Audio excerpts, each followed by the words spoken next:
မေရိကန်ကအီရန်ကိုပြင်းထန်ဆုံးသတိပေးချက်ပေးလိုက်ပါပြီ USS Abraham Lincoln လေယာဉ်တင်သင်္ဘောအုပ်စုဟာအီရန်နားကိုရောက်လာနေပြီးတော့စစ်ပွဲတစ်ခုစတင်နိုင်တဲ့အခြေအနေအထိနီးကပ်နေတာပါအီရန်ရဲ့လမ်းတွေမှာအကြမ်းဖက်မှုတွေနဲ့စုပူအုံကြွမှုတွေဖြစ်ပေါ်လာနေပါတယ်ဆန္ဒပြသူတွေတေဆုံးတန်ရာရသူတွေနဲ့အကြမ်းဖက်ပြုတ်ကွင်းခံရနေတဲ့အချိန်မှာအမေရိကန်ရဲ့လေယာဉ်တင်သင်္ဘောကြီးတစ်စီးကအီရန်နိုင်ငံနားကိုရောက်လာပါပြီဒါကချင်းချောင်းအာဏာပြမှုတစ်ခုလားဒါမှမဟုတ်စစ်ပွဲတစ်ခုရဲ့အစပဲလား USS Abraham Lincoln ကဘာတွေကိုယူဆောင်လာတယ်လဲ Trump တကယ်လိုချင်နေတာတွေကပါလေအီရန်ကတုံ့ပြန်မယ်ဆိုရင်ဘယ်စင့်ထိသွားနိုင်မလဲဒီဗီဒီယိုမှာအကုန်လုံးကိုသုံးသပ်လေ့လာသွားမှာပါဆိုတော့စိတ်ပါဝင်စားသူမိတ်ဆွေများအနေနဲ့အဆုံးထိလိုက်မှကြည့်ရှုပေးကြဖို့တောင်းဆိုပါရစေကျွန်တော်ကတော့ရွှေရမှာအခုလိုစစ်ဘက်ဆိုင်ရာအကြောင်းအများဆက်လက်တဲ့ပစ္စည်းများအပြင်အခြားသောဗုဒ္ဓဆိုင်ရာအကြောင်းအများကိုတာပွေစုစည်းတင်ဆက်ပေးနေတဲ့ကိုပြီးဆိုပဲဖြစ်ပါတယ်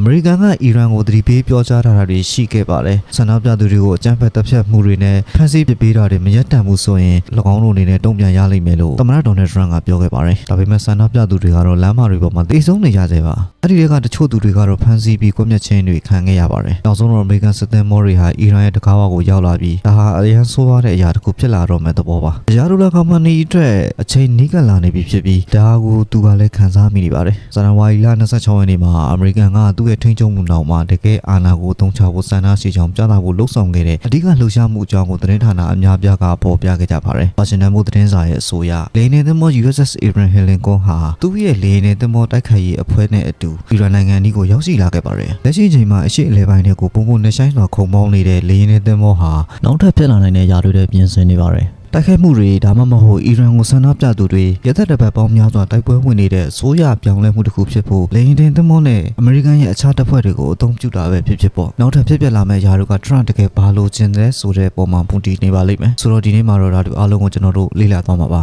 လောလောဆယ်မှာတော့ USS Abraham Lincoln ကိုဖြတ်သင်္ဘော3စင်းကလိုက်ပါစောင့်ရှောက်ထားပြီးတော့အနောက်အိန္ဒိယသမုဒ္ဒရာကတဲကနေပြီးတော့ထွက်ခါလာတာပါအီရန်ကိုလွယ်တကူတိုက်ခိုက်ဖို့လိုအပ်တဲ့အကွာအဝေးပြင်ပမှာရှိနေပြီးတော့ဒါမဲ့ရက်တွေမှာမြောက်အရေဗျပင်လယ်ဒါမှမဟုတ်အိုမန်ပင်လယ်ကွေ့တဲ့ကိုရွှေ့ပြောင်းဖို့မျှော်လင့်ရပါတယ်။ Washington Post သတင်းစာရဲ့အဆိုအရကတော့လေယာဉ်နဲ့သင်္ဘောတိုက်ခိုက်ရေးအဖွဲ့ဟာ၎င်းတို့ကိုယ်တိုင်ကကြီးမားတဲ့ချင်းချောက်မှုတစ်ခုဖြစ်နေတာပါ။ USS Abraham Lincoln မှာကြေးတပ်သားပေါင်း9000ကျော်ပါဝင်ပြီးဒေသတိုက်ခိုက်မှုတွေကနေတဆင့်ဝေဟင်နဲ့မြေပြင်တိုက်ခိုက်မှုတွေလက်နက်ခဲယမ်းတွေတည်ဆောင်ထားတဲ့အသိနေတာဖြစ်နေတဲ့တိုက်လေယာဉ်ဒါဇင်ပေါင်းများစွာကိုတည်ဆောင်ထားတာပါ။ဆိုပါလေယာဉ်နဲ့သင်္ဘောနဲ့တူလိုက်ပါလာတဲ့ဖြတ်သင်္ဘော3စင်းဖြစ်တဲ့ USS Franklin Ferguson Jr. USS Marco Murphy နဲ့ USS Sperano ကလည်းဒုံးကျည်ဒါဇင်ပေါင်းများစွာတပ်ဆင်ထားပြီးတော့အီရန်ရဲ့ drone တွေနဲ့ဒုံးကျည်တွေရန်ကနေပြီးတော့၎င်းတို့ရဲ့တိုက်ခိုက်ရေးအဖွဲ့ကိုကာကွယ်နိုင်တဲ့ဒီကြောင်းကာကွယ်ရေးစနစ်လည်းပါဝင်ပါတယ်။ Trump အနေနဲ့လည်းအီရန်ကိုဘယ်လိုအရာတွေဖြစ်ပေါ်မှာလဲဆိုတာကိုသတိပေးနေတယ်လို့ဆိုရမှာပါ။ဇန်နဝါရီလ22ရက်နေ့ကသတင်းတောင်များနဲ့စကားပြောဆိုတဲ့နေရာမှာလေယာဉ်သင်္ဘောအုပ်စုကလာနေပြီးဆိုတဲ့အရေးအမှတ်တချို့ကိုပြီးခဲ့ပါတယ်။အဆိုပါလမ်းကြောင်းတိုင်းအီရန်စီကိုဥတီနေ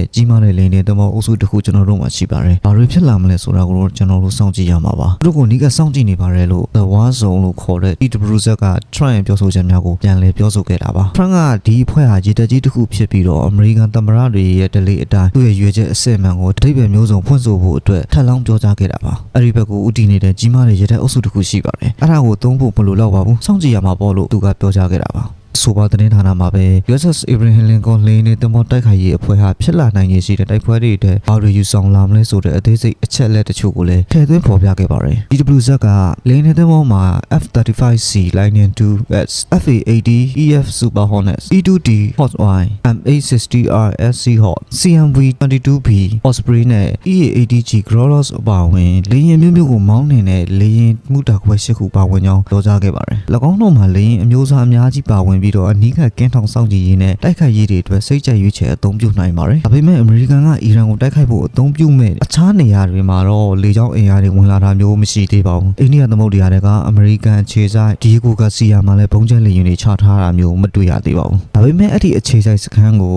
C7 Globemaster 3ကုန်တင်လေယာဉ်တွေပြန်တမ်းမှုတွေရှိနေတာကြောင့်အမေရိကန်ကတခုခုအတွက်ဖြည်းဖြည်းချင်းပြင်ဆင်နေတာဖြစ်နိုင်ပါတယ်။အမေရိကန်က Patrol နဲ့ Terminal High Altitude Area Defense ဒါမှမဟုတ် THAAD လေကြောင်းကာကွ ကွယ်စနစ်တွေကိုရှေ့လေပိုင်းကိုဆေးလွတ်ထားပြီးတော့အီရန်ရဲ့ပြန်လည်လက်စားချေတိုက်ခိုက်မှုတွေကိုတားဆီးဖို့နေရာချထားနေတယ်လို့ယူဆရပါတယ်ဒါပေမဲ့ကျွန်တော်တို့ဒီမှာအမေရိကန်ဘက်ကိုပဲပြောနေမိပါတယ်စိတ်ဝင်စားစရာကောင်းတာက UK ကအခုပြဿနာအားလုံးမှာပါဝင်ပတ်သက်လာနိုင်တဲ့လက္ခဏာတွေပြသနေပါတယ်နောက်ထပ်စောင့်ကြည့်လေ့လာသူတွေက F-50E Strike Eagle အများပြားနဲ့အတူ KC-135 Strike Tanker လေကြောင်းလောင်စာစီဖြည့်လေရင်တချို့ဟာအရှေ့လေပိုင်းကိုဦးတည်နေပြီး Ryan Air Force Lakes in Heat မှာရှိတဲ့၎င်းတို့ရဲ့ခြေစိုက်စခန်းကနေထွက်ခွာသွားတာကိုမှတ်တမ်းတင်ထားတယ်လို့ဒီ WZ ကပြောပါတယ် UK က၎င်းရဲ့ကာကွယ်ရေးဝန်ကြီးဌာနကကာကွယ်ရေးရည်ရွယ်ချက်များလို့ဆိုထားတဲ့အတိုင်းကာတာနဲ့မျှဝေသုံးစွဲတဲ့တိုင်း Font လေရင်အုပ်စုတွေကိုပင်လယ်ကွေ့ဒေသစီကိုဆေးလွတ်ထားပြီးတော့ WZ ကလည်းအဖြည်းဖြည်းကြီးထွားလာနေတဲ့အဆိုပါတပ်ဖွဲ့ဟာအီရန်အနီးမှာရှိတဲ့အခြေစိုက်စခန်းများမှာရှိတဲ့တိုက်လေယာဉ်တွေ Align Break Glass တဲထိန်သုံးချီဖြတ်သင်္ဘောသုံးစင်းနဲ့အီရန်အနီးမှာရှိတဲ့ရေအောက်အနှက်မှာပုံနေတဲ့ရေငုပ်သင်္ဘောတစ်စင်းအပါအဝင်အမေရိကန်ရဲ့အခြားတပ်ဖွဲ့တွေအားလုံးပေါင်းထည့်လိမ့်မယ်လို့ခန့်မှန်းထားပါတယ်အဆိုပါကြောက်စရာကောင်းတဲ့အခရေးဖွဲ့ဟာအီရန်နဲ့ပုံမနီးကပ်လာနေပါတယ်အီရန်နိုင်ငံရဲ့အစိုးရဓမ္မတုံ့ပြန်မှုကိုလည်းမျှော်လင့်ရပါတယ်ဝါရှင်တန်ပို့သတင်းစာကအီရန်အစိုးရဟာနိုင်ငံရဲ့လက်နက်ကိုင်တပ်ဖွဲ့အားလုံးကိုအမြင့်ဆုံးတတိပေးချက်ထားရှိကြောင်းဖော်ပြခဲ့ပြီးတော့ဇန်နဝါရီ23ရက်မှာထရန့်ရဲ့လေယာဉ်သမုတ်အုပ်စုနဲ့ပတ်သက်တဲ့အရေးအမှတ်တွေထွက်ပေါ်လာခဲ့ပြီးတဲ့နောက်မှာအီရန်ကြီးတဲ့အရာရှိတဦးကသတင်းတော်များနဲ့ပြောကြားခဲ့တာဖြစ်ပါတယ်အစာပိုင်းမှာအဆိုပါအရာရှိကအခြေအနေတွေရောပါသွားလိမ့်မယ်လို့မျှော်လင့်နေပုံရပြီးတော့ဒီစစ်စင်ရေးတည်ဆောက်မှုကတကယ်ထိတ်တိုက်ရင်ဆိုင်မှုတစ်ခုမဟုတ်ပါစေနဲ့လို့မျှော်လင့်ပါတယ်ဒါပေမဲ့အဆိုးဆုံးအခြေအနေတွေကျွန်တော်တို့အသင်းရှိနေပါတယ်လို့ပြောကြားခဲ့ပါတယ်ဒါပေမဲ့အမေရိကန်ကတိုက်ခိုက်လာပါကအီရန်ရဲ့တုံ့ပြန်မှုဟာအစ္စရေးနဲ့12ရက်ကြာဖြစ်ပွဲအပြီးမှာမြင်တွေ့ခဲ့ရတာတဲ့ပုံမကြီးမားလိမ့်မယ်လို့အရာရှိကထပ်လောင်းပြောကြားခဲ့ပါတယ်အဆိုပါအရာရှိကအခုချိန်မှာအကန့်အသတ်ရှိတဲ့အကန့်အသတ်မရှိတဲ့ဖွဲ့စိတ်နိုင်တဲ့ရွှေရှားနိုင်တဲ့သူတို့ခေါ်တဲ့ဘလို့တိုက်ခိုက်မှုမဆိုကျွန်တော်တို့အပေါ်ပြေးဝတိုက်ခိုက်ခဲ့တဲ့စစ်ပွဲတစ်ခုအဖြစ်ကျွန်တော်တို့ကယူဆပြီးအပြည့်အစုံနီးလန်းနဲ့တုံ့ပြန်သွားပါမယ်လို့ပြောခဲ့ပါတယ်အီရန်ကအလားအလာရှိတဲ့ရန်သူတအူးကိုလက်စားချင်မယ်လို့ချင်းချောက်တာဟာဖြစ်လေဖြစ်တာရှိတော့လေဒီချင်းချောက်မှုကိုအလေးနဲ့ထားရန်တော့လိုအပ်ပါတယ်အထာကဇန်နဝါရီလ22ရက်ထုတ်အစ္စရေးသတင်းစာကဒေးဗစ်ကာဇကာရူရဲ့သုံးသပ်ချက်သတင်းဆောင်ပါရဲ့အဆိုအရပါသူကအမေရိကန်ကဘာပဲလုပ်လို့အီရန်ရဲ့တည်ရှိမှုကိုချင်းချောက်နိုင်တယ်လို့ယုံကြည်ရင်အီရန်အစိုးရကလမ်းကြောင်းမျိုးကိုဖျက်ကျော်ပြီးမြန်မြန်ဆန်ဆန်လှုပ်ရှားဖို့ဆုံးဖြတ်နိုင်တယ်လို့ပြောပါတယ်ဒီတက်မှမှုတွေမြင့်တက်လာမှုရဲ့နောက်ဆက်တွဲမှာအရှေ့လေပိုင်းဒေသတစ်လျှောက်ကအမေရိကန်ရဲ့ပိုင်ဆိုင်မှုတွေနဲ့စစ်စခန်းတွေကိုတိုက်ခိုက်မှုတွေပါဝင်လာနိုင်တယ်လို့ကာဇကာရူကဆိုပါတယ်ကမ္ဘာ့စွမ်းအင်စီးဆင်းမှုကိုအနှောင့်အယှက်ပေးဖို့အရေးယူဆောင်ရွက်ခြင်းအပြင်အစ္စရေးကိုတိုက်ခိုက်မှုတွေပါဖြစ်နိုင်ခြေရှိနေတာကြောင့်အီရန်ကပိတ်ဖို့ကြိုးစားနေတဲ့ Hormuz ရေလက်ကြားဟာကမ္ဘာ့ရေနံရဲ့ဘားပုံတစ်ပုံလောက်နေ့စဉ်ရေနံစီပေါင်း20ခန်းဟာဒီလမ်းကြောင်းကနေဖြတ်တန်းသွားနေတာကြောင့်အရာကြီးတစ်ခုဖြစ်ပါတယ်ဒါကြောင့်အီရန်မှာလက်စားချေနိုင်တဲ့ရွေးချယ်စရာတွေမရှိဘဲမနေပါဘူးဒါပေမဲ့အဲ့ဒီရွေးချယ်စရာတွေရဲ့လက်တွေ့ကျမှုကတော့အငြင်းပွားစရာကိစ္စတစ်ခုပါပဲအီရန်ဟာအစ္စရေးနဲ့ဖြစ်ပွားခဲ့တဲ့12ရက်ကြာစစ်ပွဲအတွင်းမှာဆိုပါဟော်မုတ်ဂျီလေကြားမှာတိုက်ခိုက်မှုတွေဒါမှမဟုတ်အလားတူလှုပ်ဆောင်ချက်တွေလုပ်ဖို့ရွေးချယ်ခွင့်ရှိခဲ့ပေမဲ့မလုပ်ခဲ့ပါဘူးအမေရိကန်နဲ့အစ္စရေးတို့2025ခုနှစ်နွေရာသီမှာအမေရိကန်စစ်လေယာဉ်125စင်းကအီရန်ရဲ့နျူကလ িয়ার စက်ရုံ3ခုကိုတိုက်ခိုက်ဖို့ပူးပေါင်းခဲ့တဲ့ Operation Midnight Hammer မှာပူးပေါင်းဆောင်ရွက်ခဲ့တုန်းကလည်းဆိုပါဖြောင်းတန်းနေတဲ့နေရာကိုဖိအားပေးတဲ့နေရာတစ်ခုဖြစ်အသုံးမပြုခဲ့ပါဘူးဒါကြောင့်အီရန်ရဲ့တိုင်ပြန်တိုက်ခိုက်မှုချင်းချောက်မှုအားလုံးဟာပူပြင်းတဲ့လေတိုင်နှုန်းတစ်ခုတည်းပုံနိုင်ပါမလားပြတ်မနေတော့မဟုတ်ပါဘူး Operation Midnight Hammer ရဲ့နောက်ဆက်တွဲတွေအနေနဲ့အီရန်ဟာကာတာနိုင်ငံမှာရှိနေတဲ့အမေရိကန်စစ်စခန်းတစ်ခုလုံးကိုတိုက်ခိုက်ခဲ့ပါတယ်အီရန်ကဒုံးကျည်တွေပစ်လွှတ်ခဲ့ပြီးမြင့်မြင့်တပ်တွေကကာတာနိုင်ငံဒိုဟာမြို့တော်ရဲ့ကောင်းကင်ထက်မှာကျေလောင်တဲ့ပေါက်ဝဲတံတွေကြားနေခဲ့ရပါတယ်ဒါပေမဲ့တုံ့ပြန်မှုဟာစစ်စင်ရဲ့အတိုင်းအတာနဲ့နှီးစပ်မှုမရှိပါဘူးထရန့်ကလည်းအဆိုပါတိုက်ခိုက်မှုဟာအလွန်အားနည်းနေပြီး၎င်းတို့မျှော်လင့်ထားသလိုဖြစ်နေတယ်လို့ဆိုပါတယ်။ဒါပေမဲ့ဒီတိုက်ခိုက်မှုဟာအီရန်ဆိုရရဲ့ချင်းချောက်မှုတွေကပြောသလောက်မပြင်းထန်ရင်တော့မှအနည်းဆုံးချင်းချောက်မှုတွေကိုလက်ရောညှိတွင်မှုဖြစ်အောင်စူးစမ်းနိုင်တဲ့ငွေသားတစ်ခုပါပဲ။ F-60 နဲ့ F-50E တိုက်လေယာဉ်မှုဟောင်းဂျူဂျူဘာမက်စ်အာဖရာဘနာကအီရန်မှာချင်းချောက်မှုတွေရှိတယ်လို့မှတ်ချက်ပြုပါတယ်။ဘန်နာကအီရန်မှာဟာ USS Abraham Lincoln နဲ့တိုက်ခိုက်ရေးရေအုပ်စုကိုတိုက်ခိုက်ဖို့အသုံးပြုနိုင်တဲ့သင်္ဘောဖြတ်ဒုံးကျည်တွေရှိနေတယ်လို့အမေရိကန်ကိုအသိပေးဖို့အစွမ်းကုန်စူးစမ်းနေတယ်လို့ဆိုပါတယ်။သူတို့ရဲ့သင်္ဘောဖြတ်ဒုံးကျည်တွေကလေယာဉ်နဲ့သင်္ဘောတိုက်ခိုက်ရေးအဖွဲ့ကိုထိမှန်နိုင်တယ်လို့ပြောဖို့စူးစမ်းနေတာလို့အာဖရာဘန်နာကပြောပါတယ်။အဲ့ဒီဒုံးကျည်တွေကတချို့ကိုရေမိုင်1200အထိပြစ်လွှတ်နိုင်တယ်လို့ဆိုပါတယ်။ပြီးတော့ဒီ hypersonic ဒုံးကျည်တွေက USS Abraham Lincoln ကိုတိုက်ခိုက်တဲ့နေရာမှာတကယ်ထိရောက်နိုင်စွမ်းရှိတယ်လို့သူတို့ကပြောနေကြတာပါ။ဒါကြောင့်ချင်းချောက်မှုတွေကပြန့်နှံ့နေပါတယ်။ WIO သတင်းကဇန်နဝါရီလ24ရက်နေ့မှာဖော်ပြခဲ့တဲ့အတိုင်းအီရန်မှာသင်္ဘောဖြတ်ဒုံးကျည်တွေရှိနေတဲ့ဆိုတာသိကြပါတယ်။အမေရိကန်လေယာဉ်သင်္ဘောတိုက်ခိုက်ရေးအဖွဲ့ပြစ်ခတ်နိုင်တဲ့အကွာအဝေးအတွင်းရောက်သွားရင်အင်တာနက်ချင်းချောက်မှုတွေဖြစ်စေနိုင်တဲ့ဒုံးကျည်တွေအများကြီးရှိပါတယ်။အစပင်လယ်ကွေ့လိုလဲလူသိများတဲ့ Khalifa ပဲထိန်းဒုံးကျည်ဟာကီလိုမီတာ300ဒါမှမဟုတ်186မိုင်အကွာအဝေးအတွင်းမှာပြစ်ခတ်နိုင်ပါတယ်။650ကီလိုဂရမ်ဒါမှမဟုတ်1433ပေါင်လောက်ရှိတဲ့ထိပ်ဖူးကိုတည်ဆောင်နိုင်ပြီးတော့ Mach 40 မြန်နှုန်းရှိနိုင်ပါတယ်။အီရန်ရဲ့ လောနဲ့ခါရာစနစ်တွေကလည်းအလွန်နီးကပ်လာတဲ့သင်္ဘောများနဲ့ပတ်သက်ပြီး၎င်းတို့ရဲ့ကိုင်းဦးတန်းကိုအကွယ်ပေးနိုင်ပါသေးတယ်။ Soft Figure Vasia ဟာမိုဘိုင်းပြစ်လွတ်စနစ်ကနေတဆင့်ပြစ်ခတ်နိုင်ပြီးတော့ကီလိုမီတာ900ဒါမှမဟုတ်434မိုင်အကွာအဝေးတွင်ပြစ်ခတ်နိုင်တယ်လို့သတင်းတွေကထွက်ပေါ်နေတာပါ။နောက်ဆုံးအနေနဲ့အဘူမာဒီခရူဒုံးကြီးဟာအမြင့်ပေနှိမ်မှာပြန်နှံပြီးပြစ်မှတ်စီကိုအတားဆီးများဖြတ်ကျော်ပြီးတဲ့အခါ၎င်းရဲ့ပြန်နှံမှုလမ်းကြောင်းကိုချိန်ညှိဖို့အတွက် AI ကိုအသုံးပြုပြီးတော့ကီလိုမီတာ1000ဒါမှမဟုတ်622မိုင်အကွာအဝေးတွင်ပြစ်ခတ်နိုင်တယ်လို့ဆိုကြပါတယ်။အဆိုပါမှတ်ချက်တွေကတိုက်ပွဲအခြေအနေတွေထူးသဖြင့်အမေရိကန်ကအီရန်ကိုပို့လိုက်တဲ့အင်အားကြီးမားနိုင်တဲ့တိုက်ပွဲအခြေအနေနဲ့ကိုက်ညီမှုရှိမရှိကိုခံမှန်းဖို့အတွက်မိကုန်းတွေကရှိလာပါတယ်။အာဖရာဘန်နာကခံမှန်းထားတဲ့အတိုင်းအီရန်ဟာတခြားနိုင်ငံတွေမှာလည်း၎င်းရဲ့တပ်ဖွဲ့တွေကိုလှုပ်ရှားဖို့ညွှန်ကြားနေနိုင်ပါတယ်။ဥရောပလေကြောင်းလိုင်းတွေဟာဒီရှုပ်ထွေးမှုတွေကိုရှောင်ရှားဖို့အတွက်အီရန်နဲ့အစ္စရေးတဝိုက်ကလေယာဉ်ခရီးစဉ်တွေကိုဖျက်သိမ်းတာဒါမှမဟုတ်ပြန်လည်လမ်းကြောင်းပြောင်းတာတွေလုပ်နေတယ်လို့သူကပြောပါတယ်။အီရန်နဲ့ယီမင်မှာရှိတဲ့အီရန်ရဲ့လှုပ်ရှားရေးတပ်ဖွဲ့တွေကအမေရိကန်ရဲ့ပိုင်ဆိုင်မှုတွေကိုပါတိုက်ခိုက်ဖို့အသင့်ဖြစ်နေပြီဆိုတာကိုပုံပွင့်လင်းလင်းပြသနေပါတယ်။ဒါကြောင့်အီရန်ရဲ့တိုက်ရိုက်ချိန်ချမှုကိုသာစိုးရိမ်ရမှာမဟုတ်ပါဘူး။အီရန်ရဲ့လမ်းတွေပေါ်မှာဆန္ဒပြတဲ့သူတွေရဲ့အလောင်းတွေနဲ့သွေးတွေနဲ့ပြည့်နှက်နေတာကိုအစစ်မှန်ဖြစ်ပျက်နေတယ်ဆိုတာအမေရိကန်ကယုံကြည်မယ်ဆိုရင်၎င်းတို့ကိုနောက်ထပ်ထည့်သွင်းစဉ်းစားရမှာဖြစ်ပြီးတော့အမေရိကန်ကနောက်ထပ်လုံသက်များကစစ်ပွဲတစ်ခုလုံးကိုဖြစ်ပေါ်စေခဲ့လို့ရှိရင်အီရန်ရဲ့အဲ့ဒီလှုပ်ဝက်ဖွဲ့တွေကတိုက်ပွဲတွေကိုဝင်ရောက်လာနိုင်ပြီးခမရခတ်တဲ့အခြေအနေတစ်ခုကိုထပ်ပြီးဖန်တီးလိုက်နိုင်ပါတယ်။ဒါပေမဲ့ဒါကအီရန်အစိုးရမှာမရှိတဲ့ဒါမှမဟုတ်အမေရိကန်ကအနိုင်ယူနိုင်တဲ့ဆိုတာသိတဲ့အာဏာမျိုးကိုပြသဖို့ကြိုးစားနေတာလည်းဖြစ်နိုင်ပါတယ်။အထူးသဖြင့်အီရန်က Operation Midnight Hammer အတွက် Trump ရဲ့စကားအရကာတာမှာရှိတဲ့အမေရိကန်စစ်စခန်းကိုတိုက်ခိုက်ခဲ့တာကလွယ်လို့ဘာမှအဖြေမရှိခဲ့ပါဘူး။အာဖရာဘန်နာရဲ့အဆိုအရကျွန်တော်တို့အခုကြားနေရတဲ့စကားလုံးတွေဟာအီရန်ဟာအမေရိကန်နဲ့တိုက်ခိုက်ဖို့အသင့်ဖြစ်နေတဲ့နိုင်ငံတစ်ခုတည်းမလွတ်မြောက်နိုင်တဲ့တောင်းတနေမှာကြောက်ခိုင်းခံထားရတဲ့ခွေးငယ်လေးတစ်ကောင်လိုမျိုးဖြစ်နေပါတယ်။သူတို့ကချီပွားပွားခွေးလေးတစ်ကောင်ဖြစ်မယ်ဆိုရင်အမေရဲ့ချင်းချင်းခွဲကိုငါကိုက်လိုက်မယ်။ငါမင်းကိုအနိုင်ယူမယ်။အဲ့ဒီလိုမျိုးပြန်လဲချင်းချောက်တဲ့ပုံစံမျိုးပါ။အဲ့ဒီနောက်မှာတော့ဘန်နာကအလုံးကိုယူဆိုင်ပါလို့အကြံပြုချက်ပေးလိုက်ပါတယ်။ဒါပေမဲ့အဲ့ဒါကိုထဲသွင်းစဉ်းစားရင်တော့မှအမေရိကန်ကအီရန်ကိုလေယာဉ်နဲ့တင်ပေါ်တိုက်ခိုက်ရေးအဖွဲ့ဆေးလွတ်ထားပြီးတော့အီရန်ဆိုရကမျောလင်းချက်တွေဘယ်တော့မှဖြစ်မလာရဘူးလို့ပြောဆိုထားတဲ့စစ်ရေးတုံ့ပြန်မှုနဲ့ချိန်ချောက်နေတာကအဲ့တွေအမှန်တရားပါပဲ။ဒါတွေအားလုံးကကျွန်တော်တို့ကိုမိကုန်းကြီးနှစ်ခုခြံထားခဲ့ပါတယ်။ဘာကြောင့်အခုချိန်မှာဒီလိုဖြစ်လာရတာလဲ။အမေရိကန်နဲ့ထရန့်ကနောက်ထပ်ဘာလို့ဖို့စီစဉ်နေတာလဲ။နောက်ထပ်ဘာတွေဖြစ်လာမလဲဆိုတာသိဖို့အဆုံးထိစောင့်ကြည့်ပါ။ဘာကြောင့်ဒါတွေဖြစ်နေရတာလဲဆိုတာကတော့ဆန္ဒပြတဲ့လူတွေဟာအီရန်ရဲ့လမ်းတွေပေါ်မှာရတရပတ်တွေနဲ့ချီပြီးပိတ်ဆို့နေခဲ့တဲ့အကြောင်းကတော့အီရန်စီးပွားရေးအခြေအနေပေါ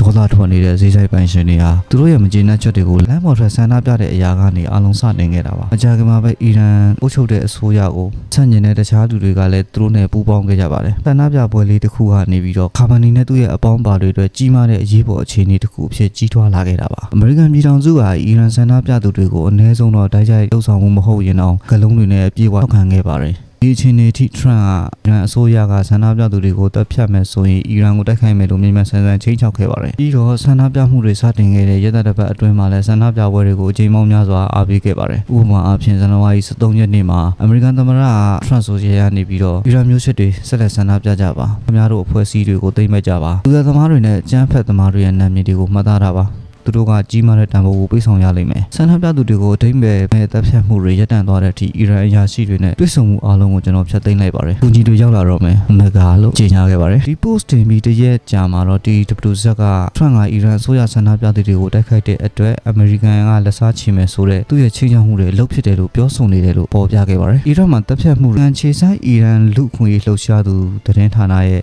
စီရင်ခန်းစာတစ်ခုအပြီးမှာအဆိုပါဝန်ခံချက်ထွက်ပေါ်ခဲ့တာဖြစ်ပြီးတော့အီရန်ဆိုရရဲ့တော်လှန်ရေးအစားပြုမှုတွေကိုနှိမ်နင်းမှုကြောင့်လူ3090ဦးအသက်ဆုံးရှုံးခဲ့ရတယ်လို့ထိုအချိန်ကပြောဆိုခဲ့တာပါ။အခါမှာတော့အရေးအတွက်ကပုံမှန်များပြားနေပုံရပါတယ်။ဇန်နဝါရီ26ရက်နေ့မှာ Japan Times သတင်းစာကခန့်မှန်းချက်2ခုကိုဖော်ပြခဲ့ပါတယ်။သုံးမှုပမာဏဟာအီရန်ကျန်းမာရေးဝန်ဆောင်မှုတွေကိုကျော်လွန်ပြီးတော့အလောင်းထက်တဲ့အိတ်တွေကုန်သွားပြီးပြေဆုံးတဲ့သူတချို့ကိုလူနာရင်တွေထက်အဝတ်တွဲရင်တွေနဲ့တည်ယူပို့ဆောင်နေရတယ်လို့အရာရှိတွေကပြောပါတယ်။ဒီကိန်းဂဏန်းကိုတော့တိကျအတည်ပြုဖို့လိုအပ်နေသေးတယ်ဆိုတာကိုတော့ Times သတင်းကထောက်ပြထားပါတယ်။ဒါပေမဲ့2ရက်အတွင်းတည်ဆုံးသူ3000ဟာအလွန်များပြားပါတယ်။အဲ့ဒီကိန်းဂဏန်းကမကန်ရင်တော့အီရန်အစိုးရကတပ်ဖြတ်မှုတွေကိုမရပ်တန့်ဘူးဆိုရင်အမေရိကန်ကအရေးယူမယ်လို့ထရန့်ကပြောဆိုတာပေမဲ့လည်းတည်ဆုံးမှုထောင်ပေါင်းများစွာရှိနေတယ်ဆိုတာကျွန်တော်တို့သိချသိပါတယ်။တည်ဆုံးမှုတွေအပြင်အစိုးရဟာဆန္ဒပြမှုတွေကိုတခြားနည်းလမ်းတွေနဲ့နှိမ်နင်းခဲ့ပါတယ်။ Amnesty International ရဲ့အစီရင်ခံစာအရကာမနီရဲ့အစိုးရဟာဇန်နဝါရီ10ရက်နေ့အစောပိုင်းကတည်းကအင်တာနက်လိုင်းတွေကိုအကြီးအကျယ်ဖြတ်တောက်ဖို့အမိန့်ပေးထားခဲ့ပြီးတော့ဒါဟာအစိုးရကျူးလွန်နေတဲ့ရာဇဝတ်မှုတွေကိုဖုံးကွယ်ဖို့ကြိုးပမ်းမှုတစ်ခုလို့ဆိုပါတယ်။ဆန္ဒပြပွဲတွေမှာပါဝင်ခဲ့တဲ့အီရန်နိုင်ငံသားထောင်ပေါင်းများစွာကိုလည်းဖမ်းဆီးခဲ့ပြီး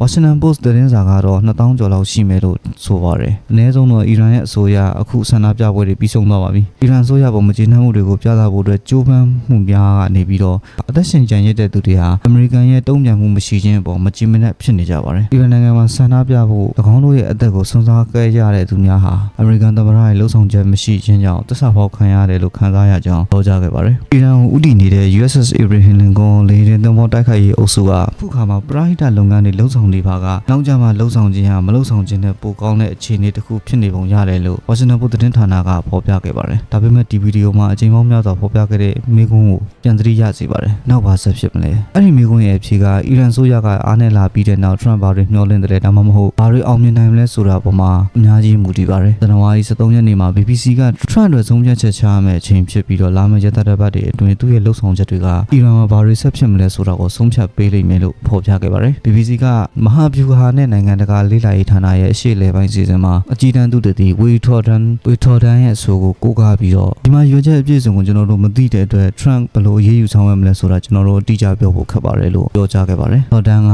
Trump ဟာအီရန်ဆိုကြကိုဖြုတ်ချဖို့တဲ့လွှမ်းမိုးဖို့ပုံမစိတ်ဝင်စားတယ်လို့ထပ်လောင်းပြောကြားခဲ့ပါတယ်။ဆိုရပြောင်းလဲမှုရဲ့အန္တရာယ်တွေကအရန်ကြီးမားလုံးတာကြောင့်၎င်းရဲ့ရွေးချက်ကိုကျွန်တော်တို့မယုံကြည်သေးဘူးလို့ဝေထော်ဒန်ကပြောကြားခဲ့ပြီးတော့နျူကလ িয়ার ဆွေးနွေးပွဲတွေမှာပိုပြီးလိုက်ရောမှုတွေရှိနိုင်တယ်လို့လည်းဖြည့်ဆွက်ပြောကြားခဲ့ပါတယ်။အိမ်နှင်းမှုကိုချက်တန့်ဖို့လည်းဖြစ်နိုင်ပါတယ်။ပိတ်ဆို့မှုတွေရောပါသွားစေမဲ့ပြုပြင်ပြောင်းလဲမှုတွေကိုအကောင့်တွေပေါ်ဖို့လည်းဖြစ်နိုင်ပါတယ်။ဒါပေမဲ့ Trump ကအီရန်မှာအစိုးရပြောင်းလဲဖို့အချိန်တန်ပြီလို့ဆုံးဖြတ်ထားရင်နောက်ဘာဆက်ဖြစ်မလဲဆိုတဲ့မေးခွန်းကရှုထောင့်တစ်ခုကိုခြုံကြည့်ရပါမယ်။အမေရိကန်ကဘာကိုတိုက်ခိုက်မလဲ။အီရန်အစိုးရကိုဘယ်သူနဲ့အစားထိုးမလဲ။ Abraham Lincoln လေယာဉ်သင်္ဘောတိုက်ခိုက်ရေးအဖွဲ့နဲ့အီရန်အနီးမှာအမေရိကန်ဖွဲ့စည်းထားတဲ့တခြားတပ်ဖွဲ့တွေရဲ့တိုက်ခိုက်မှုတွေနဲ့ပတ်သက်ပြီးတော့ The Guardian ကအီရန်ရဲ့နျူကလ িয়ার စက်ရုံတွေကိုထပ်မံတိုက်ခိုက်ဖို့မဖြစ်နိုင်ဘူးလို့ဆိုပါတယ်။ Operation Midnight Hammer ကအဲ့ဒီလိုလှုပ်ဆောင်ပြီးဖြစ်ပေမဲ့အထီးစစ်စင်ရေးရဲ့ထိရောက်မှုနဲ့ပတ်သက်ပြီးမေးခွန်းတွေရှိနေပြီးတော့အမေရိကန်ကအနာဂတ်တိုက်ခိုက်မှုတွေအတွက်ကိုယ်ပိုင်အင်စားကိုကူးယူဖို့စိတ်ဝင်စားပါဘူး။ BBC ကဇန်နဝါရီလ23ရက်နေ့မှာအီရန်သတင်းဌာနရဲ့ဌာနခွဲတွေဒါမှမဟုတ်တပ်မှုတွေကိုတောင်တိုက်ခိုက်တဲ့အကန့်အသတ်ရှိတဲ့တိုက်ခိုက်မှုတစ်ခုကအီရန်ဆန္ဒပြသူတွေကိုအားပေးကူညီနေနိုင်ပြီ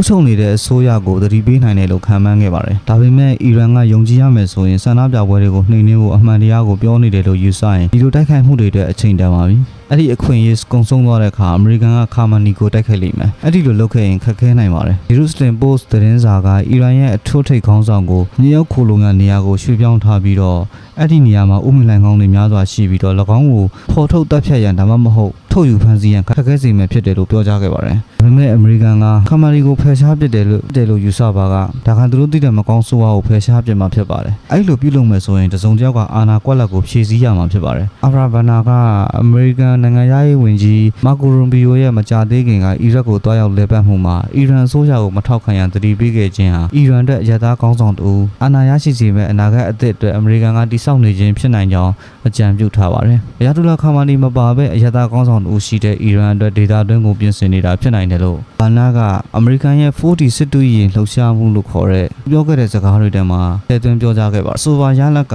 အီရန်အတွက်အကျိုးရှိမှသိကြပါတယ်။အမေရိကန်ဟာခေါင်းဆောင်တင်များရဲ့မဟာမိတ်ဖြစ်မိမိကိုယ်ရပ်တည်နိုင်ပြီးခေါင်းဟာအမေရိကန်ရဲ့ပိတ်ဆို့မှုတွေကြောင့်ပြင်းထန်စွာထိခိုက်ခဲ့ရတဲ့နိုင်ငံအတွက်အလွန်ကြီးမားမှာဖြစ်ပါတယ်။အီရန်နဲ့ဆော်ဒီအာရေဗျတို့ကလည်းတိုက်ရိုက်မဟာမိတ်များဖြစ်လာနိုင်ပြီးတော့အဆိုပါလှုပ်ရှားမှုဟာအရှေ့လေပိုင်းဒေသမှာကြီးမားတဲ့ပထဝီနိုင်ငံရေးအပြောင်းအလဲတစ်ခုကိုအမှန်သားပြုပြီးတော့အမေရိကန်ရဲ့ဩဇာကိုသီအိုရီကကျေပြန့်စွာပြန့်နှံ့စေနိုင်ပါတယ်။ဒါပေမဲ့ဒါက theory တစ်ခုသာဖြစ်ပါတယ်။အခုချိန်ကျွန်တော်တို့သိတာကတော့လေနင်သမောတိုက်ခိုက်ရေးအဖွဲ့တစ်ဖွဲ့ဟာအီရန်ကိုချိကပ်လာနေတဲ့ဆိုတဲ့အချက်ပါပဲ။အမေရိကန်တို့ရဲ့ထုံးစံအတိုင်း Trump ကနောက်ထပ်တိုက်ခိုက်မှုတစ်ခုကိုဖန်တီးမှလားဒါမှမဟုတ်သူ့ရဲ့ညှိနှိုင်းရေးဗျူဟာထဲမှာနောက်ထပ်တစ်ခုကိုချဲ့ထွင်သွားမှလားဆိုတာမေးခွန်းထုတ်เสียဖြစ်ကြောင်းတင်ပြရင်းနဲ့ဒီဗီဒီယိုလေးကိုအဆုံးသတ်ပြစေ။အဆုံးထိလိုက်ပါကြည့်ရှုပေးခဲ့ကြတဲ့တဦးတယောက်ချင်းစီတိုင်းကိုလည်းအထူးပဲကျေးဇူးတင်ရှိပါတယ်။နောက်များမှာလည်းအခုလိုစစ်ဘက်ဆိုင်ရာအကြောင်းအရာများနဲ့ဗဟုသုတဆို